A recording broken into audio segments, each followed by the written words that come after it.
Kemudian Imam Nawawi ini terkenal dengan al-amr bil ma'ruf wan nahi 'anil munkar, menyuruh pada yang ma'ruf dan mencegah kemungkaran. Di antara suatu peristiwa yang sangat terkenal adalah peristiwa beliau dengan seorang sultan yang bernama Zahir Bebers, yang tadi kita sebutkan sedikit ceritanya. Al-Zahir Bebers, panglima yang menang perang, kemudian mewajibkan rakyatnya untuk membayar pajak. Bayar apa? Pajak. Dan pajak diharamkan. Para ulama menandatangani pajak, menyetujui dan menandatangani perintah tersebut. Kemudian datang perintah itu ke Al-Imam An-Nawawi, maka Imam Nawawi menolak. Kemudian dipanggil oleh Zahir Bebers. Nawawi, Imam An-Nawawi, kenapa kamu tidak mau tanda tangan? Para ulama sudah tanda tangan. Pajak digunakan untuk berjihad fisabilillah. Aku seorang panglima, aku yang memenangkan perang melawan Mongol dan seterusnya. Kemudian apa kata Imam Nawawi? Aftauka bi batil. Mereka itu berfatwa dengan yang batil, tidak boleh pajak.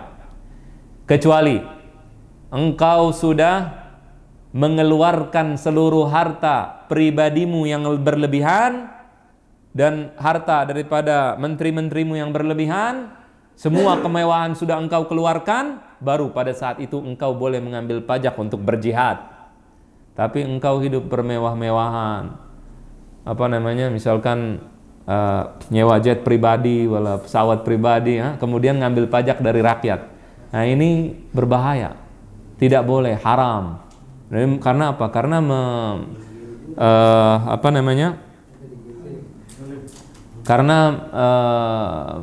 karena menyusahkan rakyat. Nah ini Imam Nawawi apa yang beliau lakukan? Al-Imam Nawawi rahimahullahu ta'ala tidak menerima hal tersebut.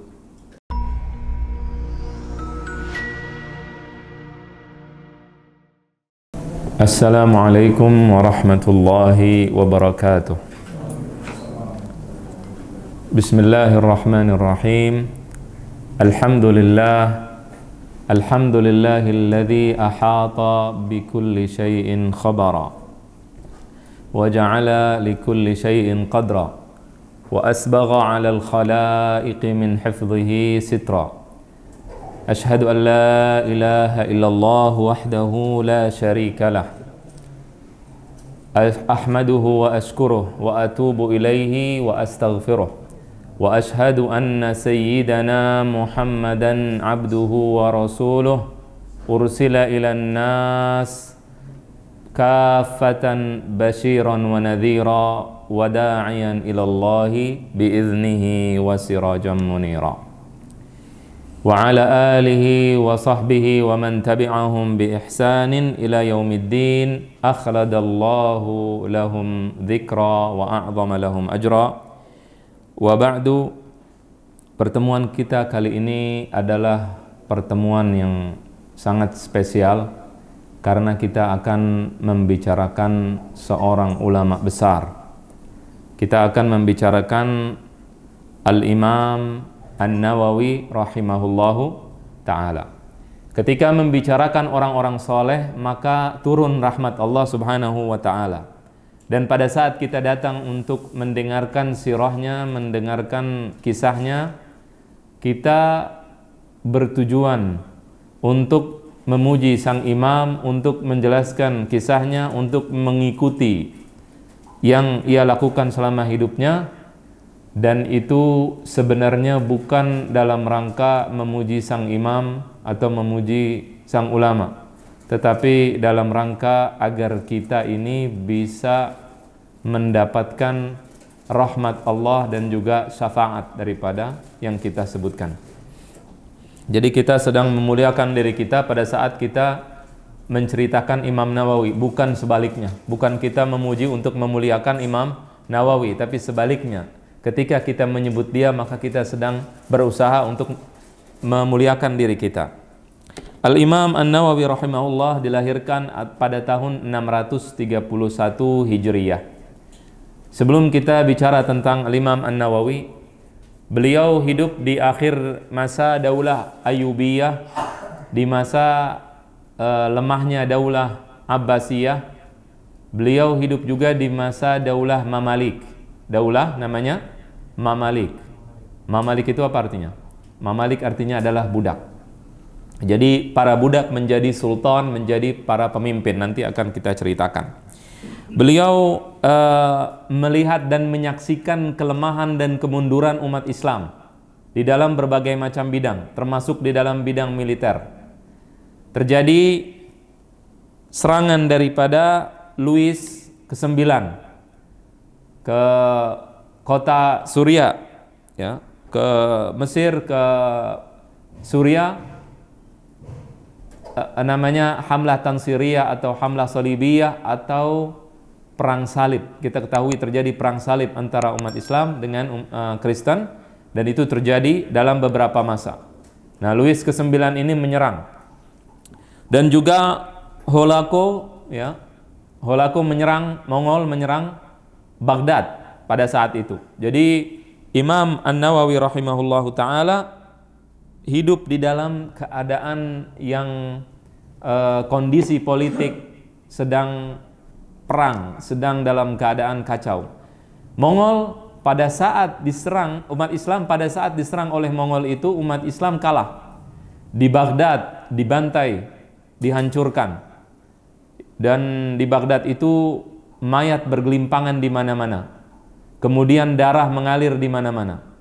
Kemudian Mongol datang ke Halab, ke Suria.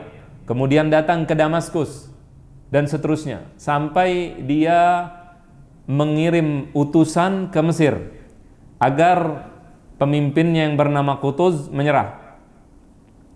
Qutuz adalah seorang pemimpin, bahkan dikatakan, kata sebagian ulama mengatakan dia adalah Khalifah Ar-Rasyid As-Sadis, Khalifah yang ke-6. Ada Khulafa Ar-Rasyidin, ada berapa? Ada 4. Khulafa Ar-Rasyidin ada yang 4, ada yang mengatakan 5 termasuk Hasan, ada yang mengatakan 6 termasuk Umar bin Abdul Aziz, dan ada yang menambahkan Qutuz. Ada yang meletakkannya 6 atau yang ke-7. Intinya menunjukkan bahwa sang khalifah adalah seorang yang sangat tinggi kedudukannya.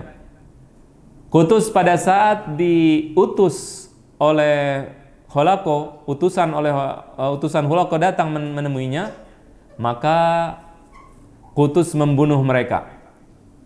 Kemudian setelah membunuh para utusan Mongol tadi, Mongol yang menyuruh dia untuk menyerah, kemudian dia menyalib para utusan tersebut dan ditaruh di perbatasan, ya, di gerbang-gerbang kekuasaan daripada Qutuz yang berada di Mesir. Ini merupakan pengumuman perang kepada Holako, kepada Mongol. Mongol itu dulu umat Islam sudah putus asa menghadapinya. Tidak ada yang mampu melawan Mongol. Mereka kalau dikatakan Mongol datang, mereka diam. Jadi Mongol mungkin datang 1 atau 2 orang atau 5 orang, umat Islam yang ada pada saat itu mungkin lebih banyak, tapi mereka sudah tidak berani melawan, dibantai dengan pasrah. Karena mereka menganggap bahwa tidak ada lagi pasukan yang mampu melawan serangan daripada Mongol. Saking sudah lemahnya, sudah downnya, sudah hancurnya keinginan mereka untuk menang, ya, dan juga mereka sudah sangat putus asa. Maka pada saat akan menyerang Mesir, kalau Mesir diserang maka dia akan menyerang Mekah dan Madinah. Ya, selesai, karena sudah dikuasai kota-kota Islam, semuanya sudah dikuasai, mulai dari Afghanistan, kemudian ke Baghdad, Irak. Khalifah Abbasiyah dihancurkan. Kemudian setelah itu Suria sudah dihancurkan, Damaskus dan seterusnya. Dan dia akan datang kemana? Ke Mesir untuk melawan Qutuz. Nah, Qutuz kemudian mengirim Al-Zahir Bebers. Al-Zahir Bebers adalah salah satu panglima di pasukan Qutuz.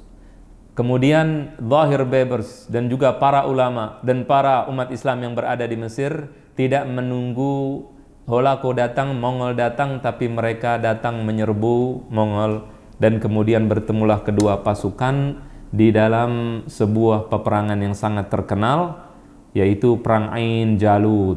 Ain Jalut sebagian ulama mengatakan dia seperti Perang Badar. Kalau kalah, maka Islam bisa hancur lebur, sudah selesai, tidak ada Islam lagi kemungkinan besar.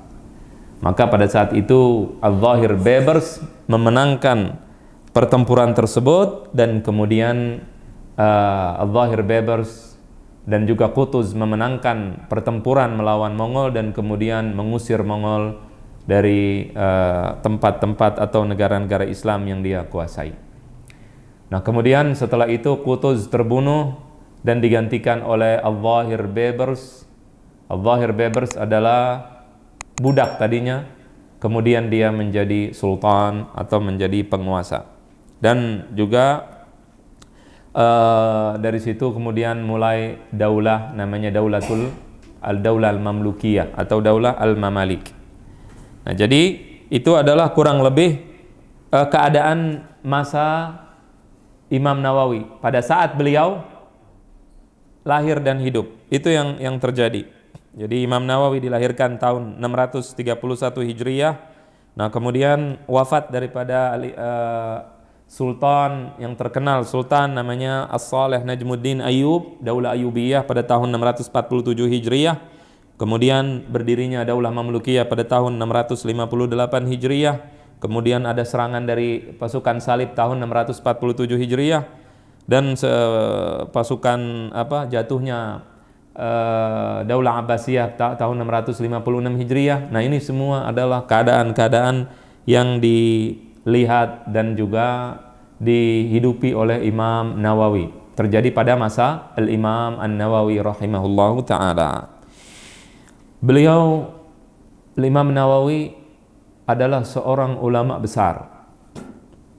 Ulama besar yang mengajar di Darul Hadits Al-Ashrafiyah. Namanya Darul Hadits Al-Ashrafiyah. Pada saat itu banyak sekali sekolah yang dibangun. Ya, di masa Daulah Mamlukiyah itu banyak sekolah yang dibangun. Ada namanya sekolah Darul Hadits Al-Marwiyah tahun 620 Hijriah dibangun. Kemudian ada lagi Darul Hadits Al-Ashrafiyah, tempat Al-Imam An-Nawawi mengajar. Kemudian ada lagi Darul Madrasah Al-Kamiliyah. Kemudian ada lagi Madrasah Al-Jauziyah. Itu semua adalah tempat-tempat atau madrasah-madrasah yang dibangun di masa Daulah Mamlukiyah. Ada kurang lebih 27 madrasah. Maka pada saat itu keadaan daripada kehidupan ilmiah itu sangat luar biasa. Para ulama banyak dan juga dibangun banyak madrasah di seantero negara tempat Al-Imam Nawawi tinggal. Kemudian Al-Imam An-Nawawi rahimahullah, namanya siapa? Beliau bernama Yahya ibnu Syaraf, kemudian ibnu Muri, ada yang mengatakan Murri, ada yang mengatakan Mira, ibnu Hasan, ibnu Husain, ibnu Muhammad, kemudian ibnu Jum'ah, ibnu Hizam Al-Hizami, ibnu Jum'ah, ibnu Hizam Al-Hizami. Itu adalah nama lengkap daripada Al-Imam An-Nawawi rahimahullahu ta'ala. Al-Hawrani Ad-Dimashqi Asy-Syafi'i. Tadi seperti dikatakan beliau merupakan ulama besar, ya, dan dia ulama besar di dalam madhab Al-Imam Asy-Syafi'i rahimahullahu ta'ala. Beliau dijuluki dengan julukan apa? Dijuluki dengan julukan Muhyiddin. Apa artinya Muhyiddin? Muhyiddin adalah penghidup agama. Tetapi Al-Imam An-Nawawi tidak suka disebut dengan sebutan Muhyiddin. Beliau mengatakan wa qala la aj'alu fi hillin man laqabani Muhyiddin. Aku tidak menghalalkan orang-orang yang menyebutkanku dengan sebutan Muhyiddin, kata Imam An-Nawawi. Tidak halal orang mengatakan dia Muhyiddin. Tetapi para ulama menyebutnya Muhyiddin. Kemungkinan Allah menghalalkan kita untuk menyebut dia dengan Muhyiddin karena beliau adalah imam besar. Tidak ada satu kitab pun yang dicetak setelah Al-Quran yang lebih banyak dicetak selain kitab-kitab Imam An-Nawawi. Dan semua orang mungkin tahu satu atau dua kitab beliau. Riyadhus Shalihin, pernah dengar? Karangan Imam An-Nawawi. Al-Arba'in Nawawi, pernah dengar? Karangan Al-Imam An-Nawawi. Semua kitab yang beliau karang tersebar dan menjadi kitab nomor satu. Bukan karena beliau paling alim, tidak. Tetapi karena berkah yang Allah berikan kepada Al-Imam An-Nawawi rahimahullahu ta'ala. Kemudian dia kunyah, tahu kunyah? Kunyahnya adalah Abu Zakaria. Dia tidak punya anak, tidak menikah. Di sini ada yang belum menikah? Al-Imam An-Nawawi tidak menikah dan tidak punya anak dan meninggal dalam masa muda. Meninggalnya masih muda, 40-an meninggal. Akan tetapi beliau mengarang kitab yang mungkin tidak bisa kita baca. Kita mungkin belum selesai baca satu kitab dari kitab beliau. Paling kalau selesai Arba'in Nawawi mungkin. Yang lain belum pernah kita baca mungkin. Jadi ilmunya sangat berkah.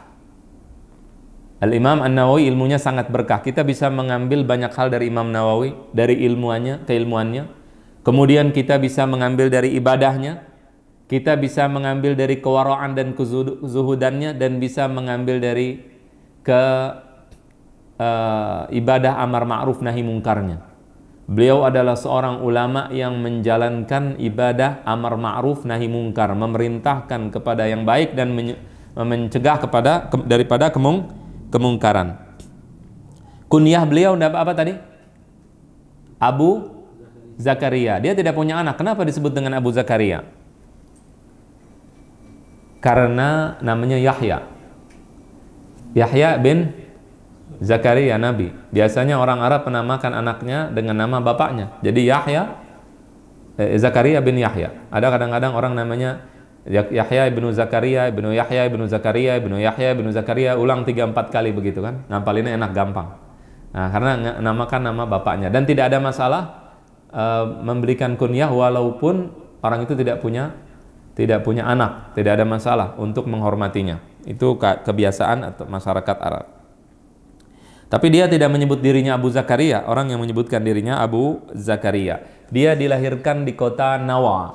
Dilahirkan di kota Nawa, kota yang tidak terkenal kalau bukan Imam Nawawi dari sana. Dari kota Nawa di Dar'a di Suriah, di Syria. Ya, bahasa kita Syria, bahasa Arab Suriah. Itu adalah sebuah kota di Nawa. Ya, beliau Al-Imam An-Nawawi rahimahullahu ta'ala disebut dengan Al-Imam An-Nawawi atau Al-Imam An-Nawawi. Dua-duanya boleh, nggak ada masalah. Beliau menghafalkan Al-Quran pada saat umurnya pada saat belum baligh. Beliau sudah hafal Al-Quran. Cerita atau kisah beliau menuntut ilmu ini diceritakan oleh gurunya yang bernama Syekh Yasin ibn Yusuf Al-Marakishi dari Maghrib, dari Maroko. Beliau mengatakan, Ra'aitu asy-Syaikh Muhyiddin wa huwa ibnu 10 sinin binawa. Aku melihat Muhyiddin An-Nawawi umurnya 10 tahun. Wasibyan yukrihunahu 'ala al-la'ibi ma'ahum. Ini bayangkan, anak-anak yang sebaya seumuran dengan Imam Nawawi memaksa Imam Nawawi untuk bermain bersama mereka. Anak kecil ingin Imam Nawawi bermain bersama mereka. Wa huwa yahrabu minhum wa yabki. Tapi Imam Nawawi kabur dari mereka dan nangis. Yabki li ikrahihim. Dia menangis karena dipaksa untuk bermain. Wa yaqra'ul Qur'an fi hadhil halah. Dan dia membaca Al-Quran dalam keadaan itu. Dia baca Quran. Diajak main, nangis. Diajak main, kabur. Kalau anak kita disuruh baca Quran apa? Nangis, main. Tapi Imam Nawawi disuruh baca Quran, dia sedang baca Quran dan disuruh main, dia nangis disuruh main.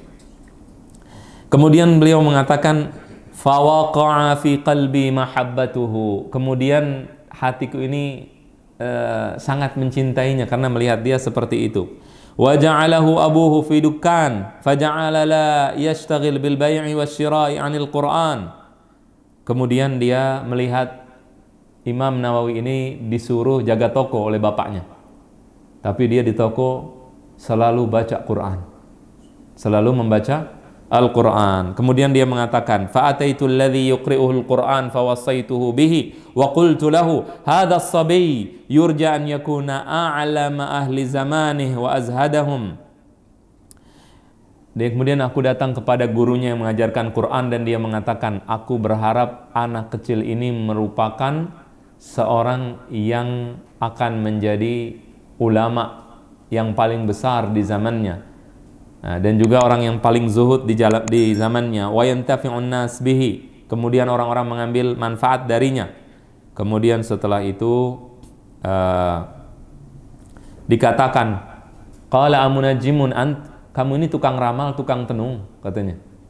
Jadi orang tadi sedang menasehati, ini kamu tahu dari mana dia bakal jadi ulama besar? Kalau dia mengatakan tidak, innama antaqani Allahu bidzalik, sesungguhnya Allah lah yang membuat aku berbicara. Jadi perkataan Al-Imam An-Nawawi mulai menuntut ilmu dari mulai masa kecilnya. Kemudian setelah itu pada saat umurnya 19 tahun dia hijrah dari Dar'a di Suriah pindah ke Damaskus. Sekarang di mana Damaskus? Di Syria juga. Ya, kemudian dia di situ belajar. Ya, Imam An-Nawawi kehidupannya semua selalu belajar dan belajar. Ya, Imam Nawawi itu seorang ulama yang merupakan orang yang tidak bisa kita nalar belajarnya. Dia minum dan makan cuma satu hari satu kali. Makannya cuma satu kali. Minumnya cuma satu kali. Tidurnya di atas kitab. Itu kalau ketiduran. Jadi kalau sudah pingsan, tidak sanggup lagi baru dia tidur.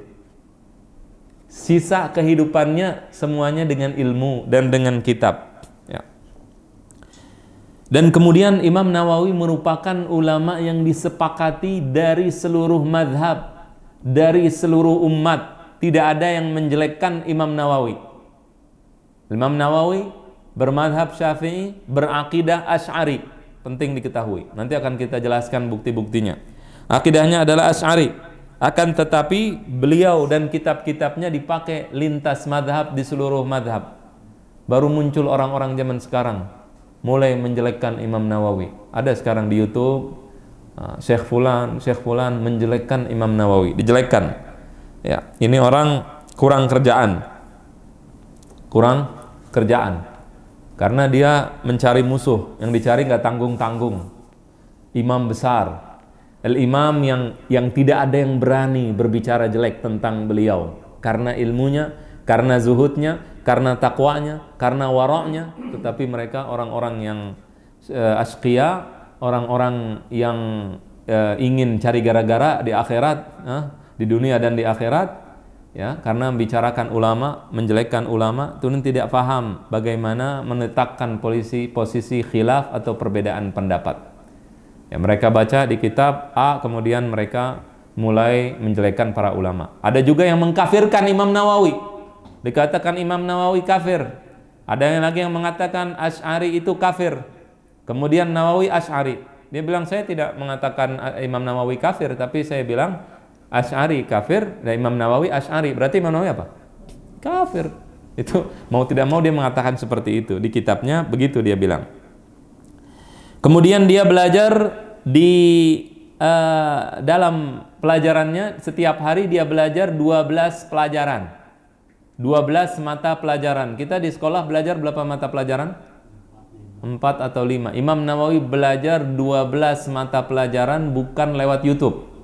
Belajar langsung. Zaman dulu belum ada YouTube. Jelas tidak? Al-Imam An-Nawawi mengatakan, beliau mengatakan, kuntu aqra'u kulla yawmin 12 darsan 'alal masyayikh syarhan wa tashihan. Dulu aku membaca 12 mata pelajaran dan aku membacanya itu bukan hanya sekedar baca dengan teliti. Kemudian beliau mengatakan, pelajaran pertama dan kedua adalah Darsani fil Wasit li Abi Hamidin al-Ghazali, pelajaran fikih karangan Imam Al-Ghazali, kitab Al-Wasit yang sangat terkenal. Kemudian Darsun fil Muhadzab li Abi Ishaq Asy-Syirazi, kemudian mempelajari pelajaran fikih karya Al-Imam Al-Ibu Ishaq Al-Syirazi, kitab namanya Muhadzab, dan kemudian beliau mengarang syarah atas kitab tersebut yang bernama apa? Kitab Al-Majmu'. Ini kitab yang dikarang oleh beliau selalu menjadi fenomenal, kitab yang luar biasa. Dipakai di mana-mana. Itu berapa tadi? 3. 2 wasit, 1 muhadzab, kemudian darsun fil jam'i bainas sahihain. Kemudian pelajaran dalam hadis. Ya, 4. Kemudian darsun fi sahih Muslim. Belajar kitab hadis sahih Muslim. Tadi 2 kitab Bukhari Muslim, kemudian kitab Muslim. Yang kelima. Yang keenam darsun fil luma' libn jinni fin nahu. Belajar nahu. Kitab luma'. Kemudian belajar fi islahil mantiq libn sikit. Kemudian mempelajari kitab tasrif. Ya. Kemudian mempelajari kitab usul fiqih. Kemudian itu yang 9 dan 10. Kemudian mempelajari pelajaran tentang asma'ur rijal, tentang nama-nama periwayat hadis. Kemudian darsun fi usuluddin. Kemudian mempelajari pelajaran akidah karya Imam Al-Haramain. Dan kemudian beliau mengatakan wa kuntu u'alliqu jami'a ma yata'allaqu biha min syarhi muskilin wa wuduhi ibaratin wa dhabti lughatin wa barakallahu ta'ala fi waqti. Beliau mengatakan, aku itu bukan cuma belajar, tapi aku tulis, aku komentari, semua yang kurang jelas aku jelaskan. Itu siapa namanya? Yang melakukan siapa? Al-Imam An-Nawawi. Kita berapa belajar? Masya Allah sehari? Berapa pelajaran kita? Al-Imam 1 aja, Allahu a'lam, itu juga datang kadang-kadang. Tapi Al-Imam An-Nawawi tidak seperti itu. Kemudian Imam Nawawi saking cintanya pada ilmu, pingin jadi dokter.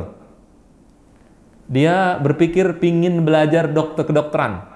Maka beliau kemudian membeli kitab namanya kitab Al-Qanun, kitab kedokteran, mempelajari. Jadi para ulama itu nggak cuma belajar agama, kadang-kadang dia belajar yang lain. Termasuk Imam Syafi'i. Imam Syafi'i itu mengatakan ilmu kedokteran itu ilmu yang sangat penting, ilmu kedua terpenting setelah ilmu agama. Dan beliau mengatakan sayangnya orang-orang Nasara, orang-orang yang di luar Islam itulah yang sangat memperhatikan ilmu kedokteran. Maka beliau juga mengerti ilmu kedokteran Imam Syafi'i. Imam An-Nawawi seperti itu juga. Kemudian tiba-tiba hatinya menjadi gelap, kata Imam Nawawi. Beliau mengatakan, wa khatara li al-ishtighal bi ilmi at-tibb. Aku pingin terlintas dalam benakku untuk belajar ilmu kedokteran. Fashtaraitu kitab al-qanuni fi. Aku beli kitab Al-Qanun. Kemudian beliau mengatakan, wa aradtu 'ala al-ishtighali fi fa adlama 'alayya qalbi. Kemudian tiba-tiba hatiku menjadi gelap setelah aku mulai mempelajari ilmu kedokteran tadi. Wa baqitu la aqdiru 'ala al-ishtighali bi syai'in fa fakkartu fi amri. Kemudian aku nggak bisa lagi, tidak punya keinginan untuk melakukan yang lain. Maka apa yang terjadi? Dia berpikir, apa yang terjadi pada diriku? Wa min aina dakhala alayya dakhil fa alhamani Allah anna sababahu ishtighali bit-tibb. Maka Allah kemudian memberikanku ilham bahwasannya kenapa hatiku ini jadi kurang semangat lagi, ya, kurang enak, menjadi gelap. Kenapa? Karena dia sibuk dengan kedokteran. Allah inginnya dia bukan jadi dokter tapi menjadi ulama. Kemudian apa yang terjadi? Beliau mengatakan fabi'tu fil halil kitab. Aku jual kitab dokter tadi. Wa akhrajtu min baiti kullama yata'allaqu bi'ilmi at-tibb. Semua buku yang berkaitan, semua kitab yang berkaitan dengan ilmu kedokteran aku keluarkan dari rumahku. Fastanara qalbi wa raja'a ilayya hali wa 'udtu 'ala ma kuntu 'alaihi awwala. Kemudian hatiku bercahaya dan aku kembali lagi seperti sedia kala. Nah, jadi kadang-kadang Allah itu menakdirkan seseorang untuk menjadi seperti yang Allah inginkan. Nah, diantaranya adalah para ulama pewaris para nabi. Nah, Imam Nawawi ini kalau bukan wali Allah, maka tidak ada wali di muka bumi. Ala inna awliya Allah la khaufun alaihim walahum yahzanun. Imam besar, wali min awliya illahi ta'ala alladzina amanu wa kanu yattaqun. Beliau orang yang beriman. Wali Allah siapa? Yang beriman dan bertakwa. Kalau Imam Nawawi bukan termasuk wali Allah, siapa yang jadi wali? Beliau tidak mau makan buah-buahan. yang ada di kampungnya. Kenapa? Takut syubhat. Padahal secara hukum boleh dia makan. Dia takut. Di situ ada buah-buahan sedekah, satu tidak diketahui yang mana. Dia tidak mau makan seluruh buah-buahan. Tidak pernah memakan. Dia makannya kurang lebih hal-hal yang sangat yang sangat murah dan tidak mewah makanannya. Dan juga menjaga waktunya. Hidupnya bersama kitab. Kalau ada orang datang bertemu dengan beliau, menziarahi beliau, maka dia harus merapihkan dulu kitabnya, karena kamarnya itu berantakan kitab, berserakan kitab. Itulah Al-Imam An-Nawawi rahimahullahu ta'ala. Siapa guru-gurunya? Guru-guru Imam Nawawi siapa saja?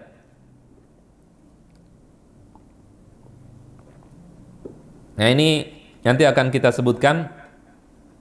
Di antara guru beliau ada guru yang merupakan murid daripada Ibnu Qudamah, Hambali. Jadi para ulama saling belajar walaupun ada perbedaan dalam masalah akidah. Kita sudah belajar akidah, bahwa ada akidah Hambali, Atsari, ada akidah Asy'ari. Imam An-Nawawi apa akidahnya? Asy'ari. Tetapi beliau belajar dengan Hambali, dan dia punya muridnya juga ada yang Hambali. Jadi kalau perkataan orang jangan belajar dengan fulan, itu harus dikoreksi, karena para ulama tidak seperti itu. Para ulama apa? Saling belajar dan mengambil ilmu dari yang lainnya. Walaupun ada perbedaan pendapat di antara mereka. Yang pertama gurunya tadi yang disebutkan, Yasin ibn Yusuf al-Marakishi. Ya, Imam An-Nawawi punya guru di dalam ilmu fikih namanya Ishaq ibnu Ahmad ibnu Uthman al-Maghribi al-Maqdisi. Ya, beliau mengatakan Imam Nawawi tentang gurunya ini, wa kana rafiqan bi syafiqan alai la yumakkinu ahadan min khidmatihi ghairi. Orangnya sangat lembut. Beliau Imam Nawawi mengatakan bahwa Ishaq ibnu Ahmad ini adalah orang yang sangat lembut dan menyayangiku. Dia tidak memberikan kesempatan murid-muridnya untuk melayaninya kecuali Imam An-Nawawi rahimahullahu taala. Wa kanat suhbati lahu duna ghairihi min awwali sanati 70 wa 600 wa qablaha biyasir ila hini wafatih. Dan aku menemaninya sampai ia wafat, dari mulai tahun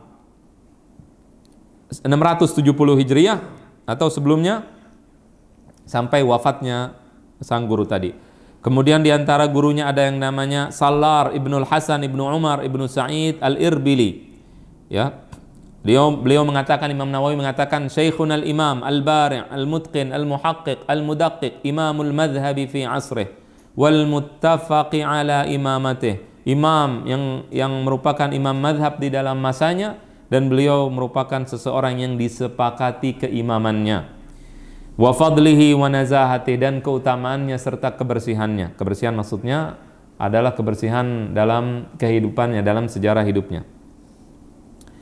Kemudian di antara gurunya adalah guru fikihnya ini, Abdurrahman ibnu Ibrahim Al-Fazari, ya. Dan beliau merupakan imam di dalam madhab Asy-Syafi'i. Kemudian dikatakan bahwa beliau adalah salah seorang yang sangat cerdas, khususnya di dalam masalah perdebatan. Kalau ada perdebatan sangat cerdas. Di antara gurunya adalah Abdurrahman ibnu Nuh Al-Maqdisi Ad-Dimashqi At-Turkumani. Ya, beliau merupakan mufti Damaskus di waktunya pada saat itu. Kemudian setelah itu Umar ibnu As'ad, ya, Al-Irbili. Ini juga merupakan guru Imam Nawawi. Dan juga Muhammad ibnul Hasan ibnu Razin. Imam Nawawi rahimahullahu ta'ala juga memiliki guru di dalam usul fikih. Ya, beliau belajar tadi usul fikih, kemudian belajar fikih dan seterusnya. Gurunya banyak. Dalam guru usul fikih, guru hadis, dan guru dalam berbagai macam bidang ilmu. Kemudian juga di antara gurunya yang tadi kita sebutkan, yang Hambali, adalah seorang yang bernama Abdurrahman ibnu Syekh Abi Umar Muhammad ibnu Ahmad ibnu Muhammad ibnu Qudamah Al-Maqdisi Al-Jamma'ili thumma As-Salihi Al-Hambali. Syamsuddin Abul Faraj wa Abu Muhammad ulida am 597 Hijriyah. Nah, ini beliau adalah guru daripada Al-Imam An-Nawawi, belajar dengan Muwaffaquddin. Muwaffaquddin siapa? Ibnu Qudamah Al-Maqdisi rahimahullahu ta'ala. Nah, Imam Nawawi belajar dengan beliau. Jadi nggak ada masalah, walaupun ada perbedaan akidah. Bahkan masalahnya dulu sangat berat ya, antara akidah Asy'ari dengan Hambali. Kalau orang salah faham bisa mengeruhkan suasana dan membuat pertempuran hebat. Nanti ulama semua dicaci maki. Kalau tidak tahu masalahnya bagaimana dan apa masalah yang terjadi, ya ini nanti akan kita jelaskan insyaallah antara Asy'ari dengan Hambali. Nah, ini kalau tidak dipelajari, difahami nanti akan salah faham. Tetapi Al-Imam An-Nawawi belajar dengan gurunya yang tadi yang Hambali. Jelas tidak? Nah. Kemudian adapun murid-muridnya maka sangat banyak. Ya, murid-murid Imam An-Nawawi sangat banyak, dan di antara muridnya ada juga yang bermadhab apa? Hambali. Di antara muridnya Imam Nawawi apa madhabnya? Syafi'i, tapi beliau punya murid juga yang madhabnya Hambali. Siapa beliau? Ismail ibnu Ibrahim ibnu Salim Al-Ansari Ad-Dimashqi As-Salihi Al-Hambali. Nah, beliau adalah salah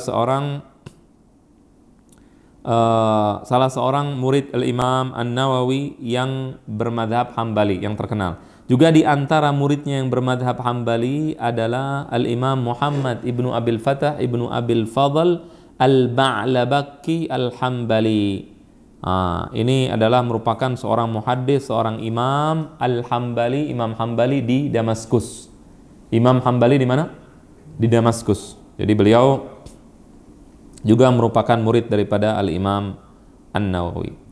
Jadi kalau ada orang mengatakan udah nggak usah belajar dengan para ulama, nah di sini kita jangan dengerin dia. Jangan usah belajar fulan karena akidahnya begini, akidahnya begitu. Dikit-dikit kan akidah yang jadi masalah. Akidahnya kurang bagus, adanya begini. Dia mau tidak mau juga belajar dari orang-orang yang tidak sependapat akidahnya dengan dia. Ya, karena Imam Nawawi imam besar, tidak ada satu orang pun, tidak ada satu madhab pun yang tidak menggunakan kitab Imam Nawawi.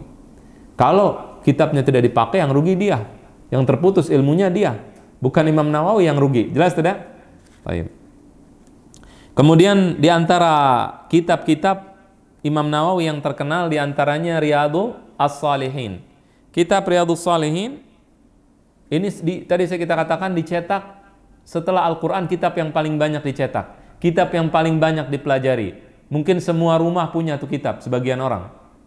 Ya, mungkin tidak semua rumah, tapi setiap orang yang belajar ilmu agama sudah pasti punya kitab ini. Kalau nggak punya ya berarti dia sangat kekurangan.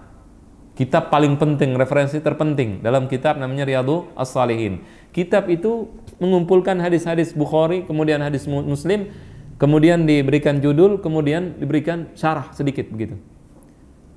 Mungkin kitab yang lain yang lebih bagus dari itu mungkin ada, tetapi yang tersebar adalah kitab beliau. Kemudian ada lagi kitab Al-Adhkar.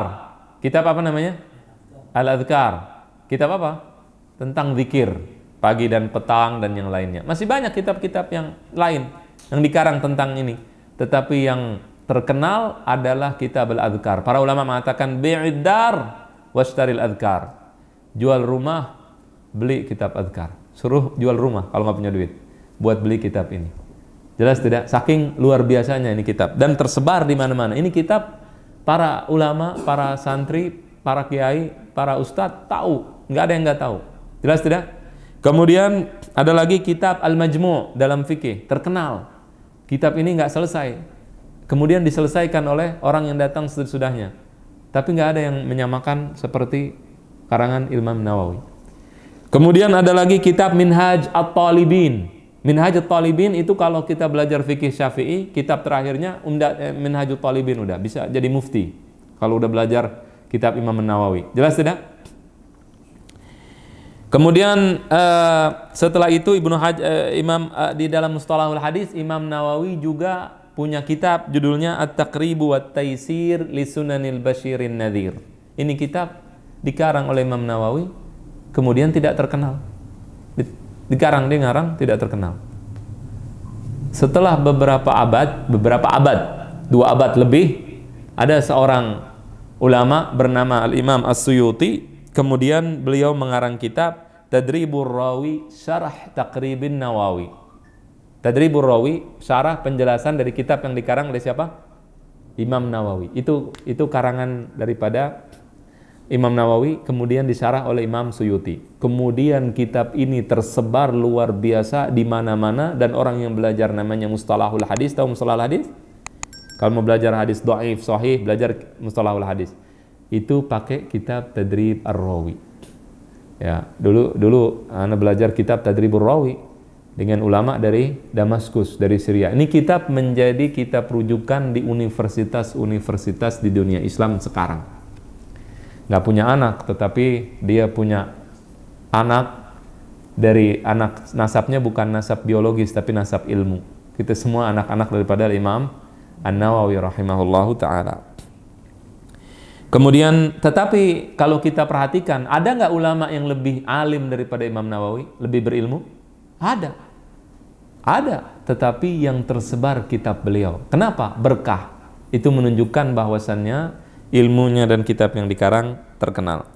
Kemudian ada kitab namanya Syarah Muslim, Syarah Sahih Muslim.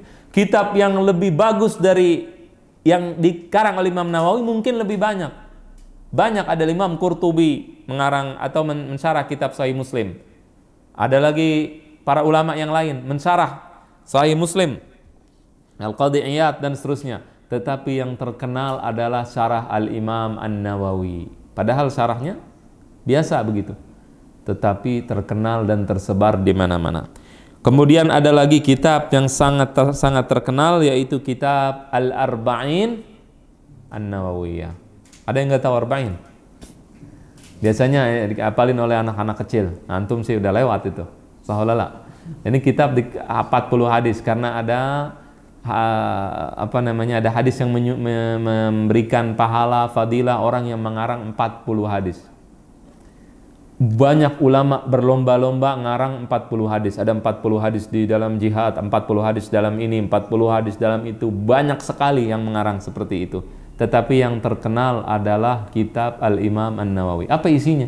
Cuman hadis saja. Dia menukil hadis, ditaruh 40 hadis di situ. Hadis-hadis yang dianggap oleh imam sebagai merupakan dasar-dasar daripada agama Islam. Semuanya ditaruh oleh Imam An-Nawawi di situ. Kemudian apa yang terjadi? Terkenal dan tersebar kemana-mana dan di mana-mana, dan dihafalkan oleh banyak orang itu kitab.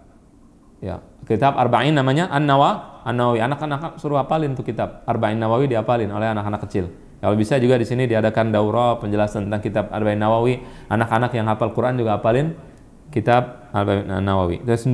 Kemudian untuk hafalan Quran, ya, kitab Imam Nawawi yang sangat terkenal namanya Adab Hamalatil Quran, adab orang-orang yang menghafal Al-Quran. Itu kitab dipelajari di mana-mana oleh para penghafal Al-Quran terkenal. Kemudian kitab di dalam masalah adab, masalah suluk, namanya Bustanul Arifin, masalah tentang nasihat-nasihat, itu juga merupakan karya Imam Nawawi. Kurang lebih ada sekitar 69 kitab karangan Al-Imam An-Nawawi rahimahullahu ta'ala. Ini semua karya-karyanya terkenal, berkah gitu jadinya. Bukan terkenal karena karena beliau mengarang suatu hal yang baru atau aneh, atau tidak ada yang ngarang sepertinya, tidak, tetapi karena Allah memberikan keberkahan di dalam ilmu Al-Imam An-Nawawi rahimahullahu ta'ala. Ada seorang murid-muridnya yang bernama Ibnul Attar. Ini muridnya yang paling dekat dengan beliau. Beliau mengatakan, "Syaikhi wa qudwati," guruku dan merupakan tauladanku.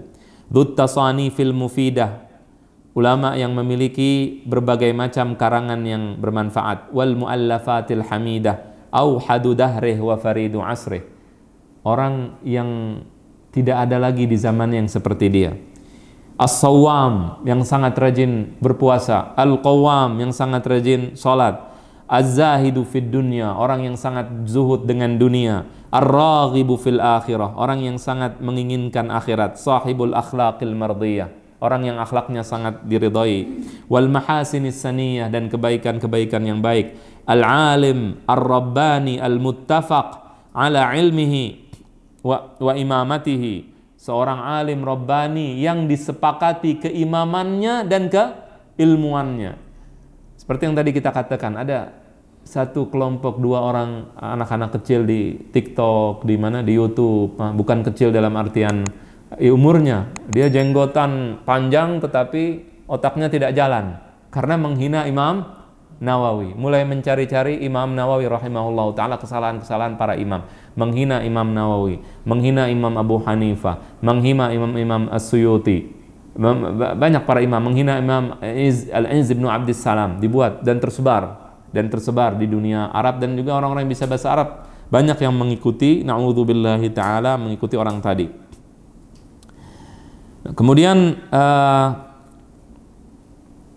Al-Imam An-Nawawi rahimahullahu ta'ala kalau berjalan itu sambil menghafalkan Al-Quran dan menghafalkan ilmu.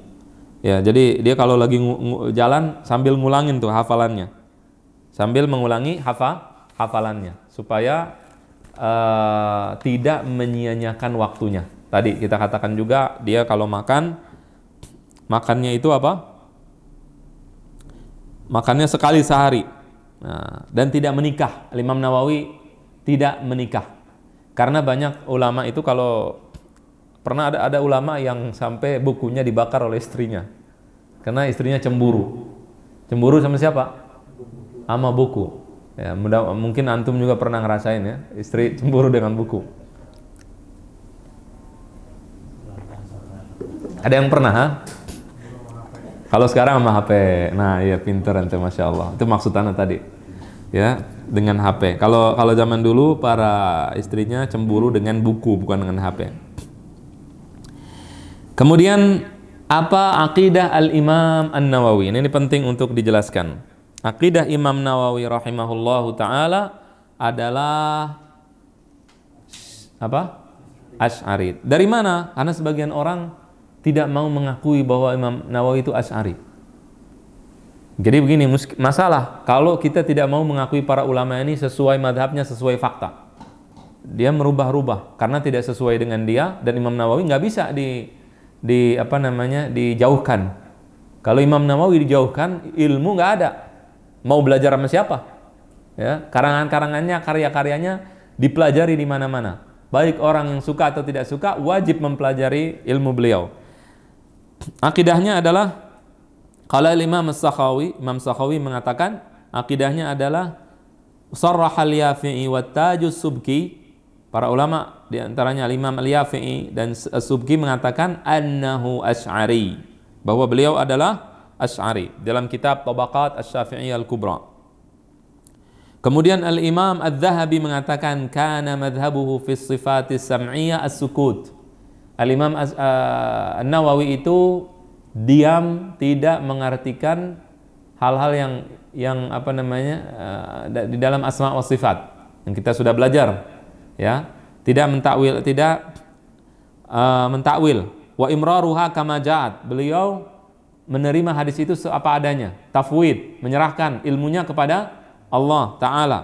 Wa rubbama ta'awwala qalilan fi syarhi Muslim rahimahullahu ta'ala, dan barangkali beliau ini kadang-kadang mentakwil. Jadi sebagian besar tidak mentakwil, kata Imam Dzahabi. Dan di dalam Sahih Muslim baru dia mentakwil. Akan tetapi Imam Sakhawi mengatakan kadza qal, itu perkataan Dzahabi, ya. Dzahabi tidak mentakwil, tidak suka mentakwil. Kemudian itu perkataan Dzahabi, akan tetapi wat ta'wilu katsirun fi kalamih, akan tetapi perkataan Imam Dzahabi itu Imam Nawawi, kata Imam Sakhawi, Imam Nawawi itu sangat banyak mentakwil, dan takwil itu akidah siapa? Asy'ari. Kemudian di antara perkataan seorang ulama yang tidak sesuai dengan Imam Nawawi dalam akidahnya, Syekh Abdurrahman bin Hasan Al-Syekh. Ini ulama mana? Saudi. Al-Syekh Saudi, keturunan Syekh Muhammad bin Abdul Wahhab. Beliau mengatakan wan Nawawi katsiran ma yata'awwalul ahadits, Nawawi itu sangat banyak mentakwil hadis-hadis yang seperti Asy'ari. Kemudian bisarfiha an zahiriha, tidak menerima zahirnya.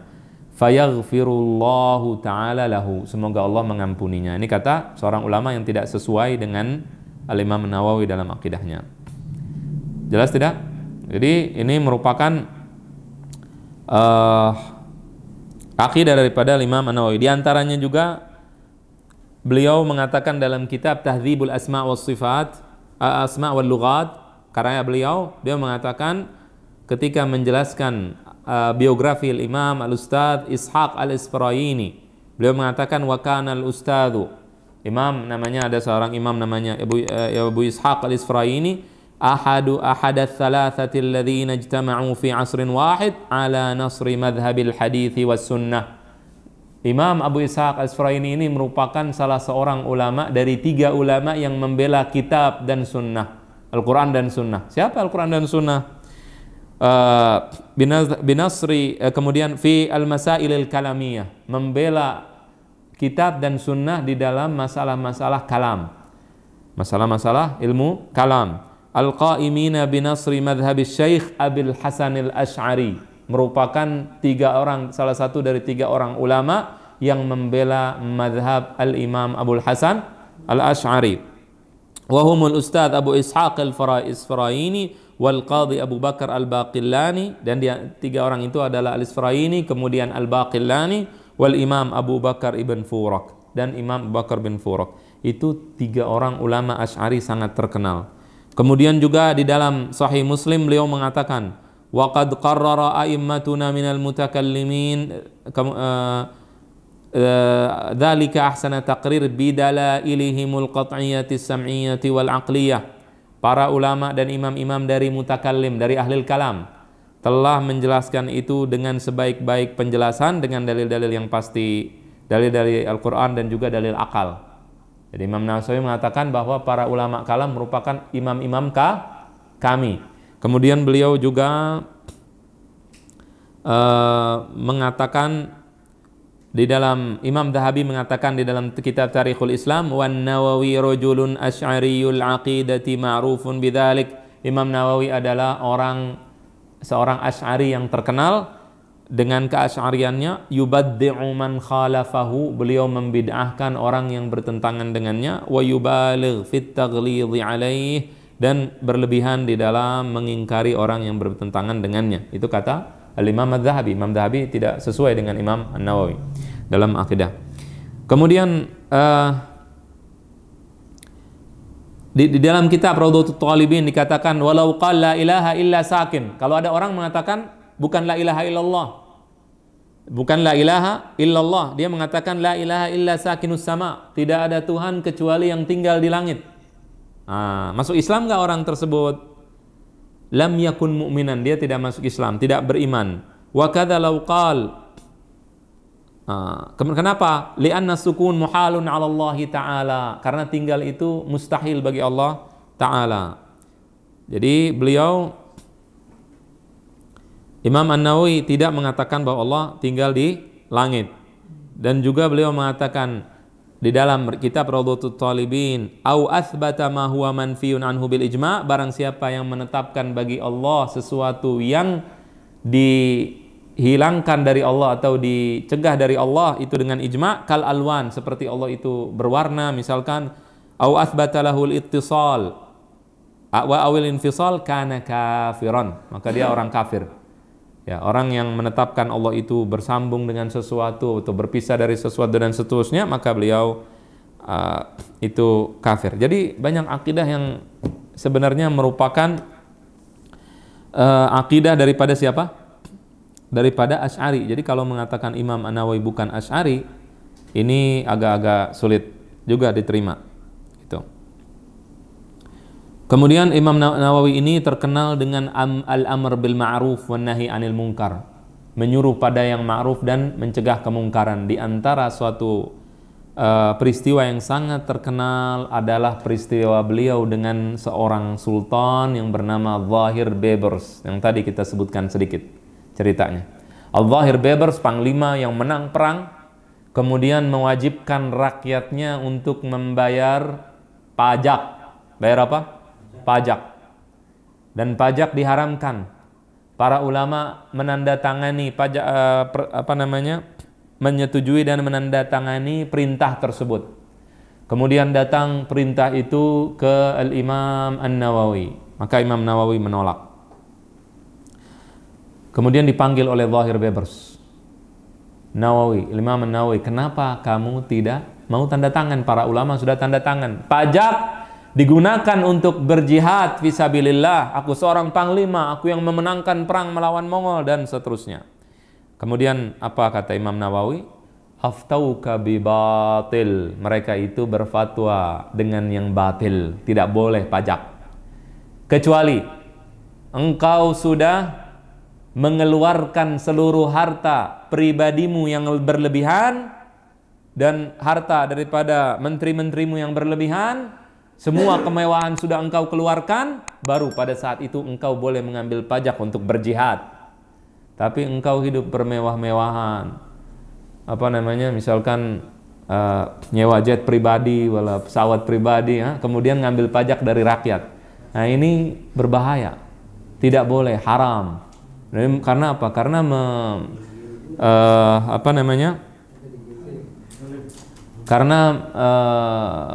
karena menyusahkan rakyat. Nah ini Imam Nawawi apa yang beliau lakukan? Al-Imam Nawawi rahimahullahu ta'ala tidak menerima hal tersebut. Ya, kemudian Al-Zahir Bebers marah. Dia menyuruh untuk menyetop gaji Imam Nawawi. Akhirnya para prajuritnya dan para pengikut atau pembantu Zahir Bebers mengatakan dia tidak punya gaji. Nah, memang uang ini dari dulu dilakukan atau dijadikan sebagai alat untuk menutup mulut dari para ulama dari dulu. Nah, Zahir Bebers menyuruh itu.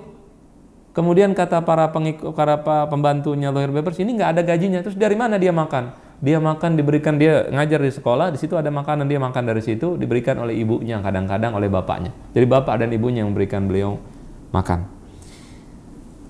Kemudian itu yang terkenal. Dan juga Imam Nawawi selalu menasihati sultan. Dia kalau menasihati sultan dengan cara yang halus, dengan cara yang baik, dikirimkan surat.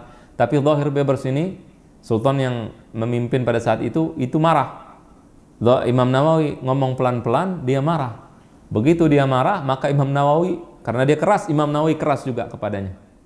Nah ini Imam Nawawi, bukan penjilat. Beliau yang memfatwakan tidak boleh berontak pada pemimpin, tapi dia juga tidak menjilat kepada pemimpin, tidak seperti zaman sekarang. Na'udzubillahi ta'ala.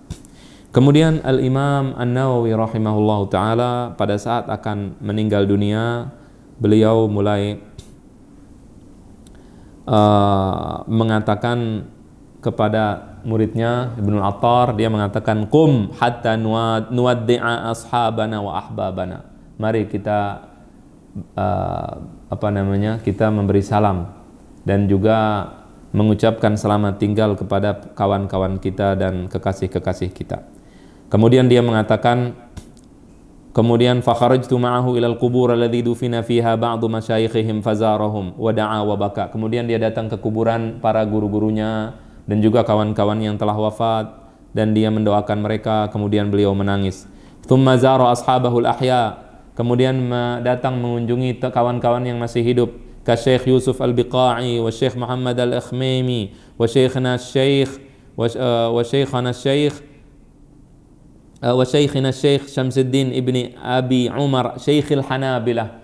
Nah, tadi salah seorang syekh dari Hanabilah yang merupakan kawan, merupakan murid daripada Al-Imam An-Nawawi juga dikunjungi oleh beliau. Thumma safara dari sabihata dzalikal yaum. Kemudian Imam Nawawi pulang, fasara ila Nawa. Kemudian dia kembali ke kampungnya di Nawa. Wazaral Quds wal Khalil. Kemudian dia mengunjungi Baitul Maqdis, Al-Quds. Thumma ada ila Nawa, kembali ke Nawa. Wa marida aqiba ziyaratihi biha fi baiti walidihi. Kemudian dia sakit setelah dia selesai mengunjungi Baitul Maqdis di rumah ayahnya. Fabalaghani maraduh. Kemudian sampai padaku kabar sakitnya Imam Nawawi. Siapa yang mengatakan?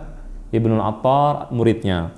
Fadhahabtu min Dimashq li iyadatihi fafarih. Aku datang dari Damaskus Suriah untuk mengunjunginya, menjenguknya, maka dia sangat gembira. Kemudian dia mengatakan padaku, irji' ila ahlik, berpulanglah ke keluargamu. Wa wadda'tuhu wa qad asyrafa 'alal 'afiyah. Kemudian aku mengucapkan selamat tinggal kepada Imam Nawawi, kata muridnya, dan dia sudah hampir sembuh. Kemudian fi yaumis sabti al-20 min Rajab, pada hari Sabtu 20 Rajab sanata 76 wa 600 pada tahun 676, maka 676 beliau wafat. Ya. Wafatnya tahun hari Ar-Rabi' al-20 min Rajab, 24 Rajab beliau wafat. Kemudian para ulama menulis berbagai macam syair tentang Imam Nawawi pada saat beliau wafat. Ada yang mengatakan, wa aktumu huzni wal madami'u tubdihi li faqdi imri'in kullul bariyati tabkihi ra'an nasu minhu zuhda Yahya samiyihi wa taqwahu fima kana yubdi wa yukhfihi. Aku berusaha menyembunyikan kesedihanku, akan tetapi air mataku tidak bisa menahan kesedihanku. Tapi air mataku menampakkan kesedihanku. Karena apa? Karena kehilangan seseorang yang dinangisi oleh seluruh manusia. Semua orang melihat bagaimana zuhud al-Imam Yahya, yang dinamakan dengan Yahya bin Sharaf an-Nawawi, dan juga ketakwaannya, baik yang tampak ataupun yang tidak tampak. Di antara juga yang mengatakan, ada yang mengatakan, wa kadzaka Muhyiddin faqa bi zuhdihi wa kadzaka Muhyiddin faqa bi zuhdihi wa bi fiqhihil fuqaha ma'az zuhadi. Begitulah Imam Muhyiddin Nawawi, beliau mengungguli dengan kezuhudannya dan dengan ilmunya para fuqaha, para ahli ilmu. Kemudian al-qanitul awwabi awal habril ladzi nasara syari'ata daiman bi jihadi, seorang yang ahli ibadah, seorang ulama besar yang menolong syariat, yang menyebarkan syariat dan juga selalu berjihad. Rahimahullahu al-Imam An-Nawawi rahmatan wasi'ah. Dan semoga Allah subhanahu wa ta'ala menjadikan kita orang yang membela al-Imam An-Nawawi di dunia dan dibela oleh al-Imam An-Nawawi di akhirat insyaallah ta'ala. Dan mudah-mudahan kita diampuni dosa-dosanya oleh Allah karena kita membela sang ulama, membela wali daripada wali-wali Allah subhanahu wa ta'ala. Aqulu qawli hadha wa astaghfirullah li wa lakum wa sallallahu wa sallam wa barak ala sayyidina Muhammadin wa ala alihi wa sahbihi ajma'in. Wassalamu alaikum warahmatullahi wabarakatuh.